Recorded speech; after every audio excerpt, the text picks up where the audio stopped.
so they won't be running at a constant rate. We're going to look at energy audits to point out exactly where we're losing energy, and also we're obviously going to replace those old units with brand new, more efficient ones. Moreover, we're going to check the economizers, which are tempered vents in the buildings. We're going to integrate those with computer control systems to regulate when to turn on, when to open them up. So as you have natural breezes outside of the building, they can come in and they can open up and cool the building that way. We should inspect these once a year by a technician. All right, with the lighting, I'm going to concentrate on 3 different modifications we can make to the existing building. The first one being is take advantage of natural daylight. That's already being done at this building. You can see on the south end they have these light shields that help the light penetrate deeper into the room. And I was even thinking about putting those on a sensor maybe to dim the existing lights when there's more natural light present.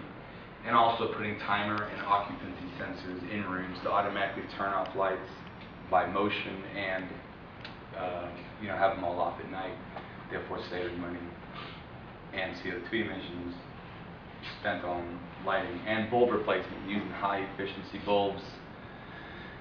Next slide, please.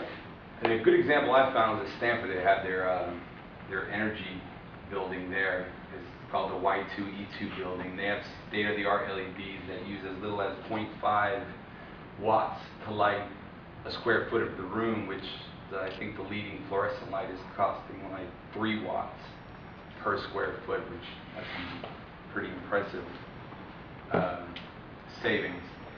And natural daylight, which I covered on the last slide a little bit, by using light shields, when those are going to be most effective, as we talked about earlier in class, on the south facing sides of the room. And they're basically like above a window. You'll see like this little reflective pad that bounces light to the top of the room. And in this example, it was a success with this Y2E2 building. They boast a 75% reduction in lighting costs, which I believe they spend, like most buildings, spend about 60% of their power on lighting. Next slide, please. And this slide's going to be about what I plan on doing. The sources of data that the place I've been getting my data from is like from company websites about what they're saying they can provide as far as watts per square feet and how much they're charging to do it. I've spoken with an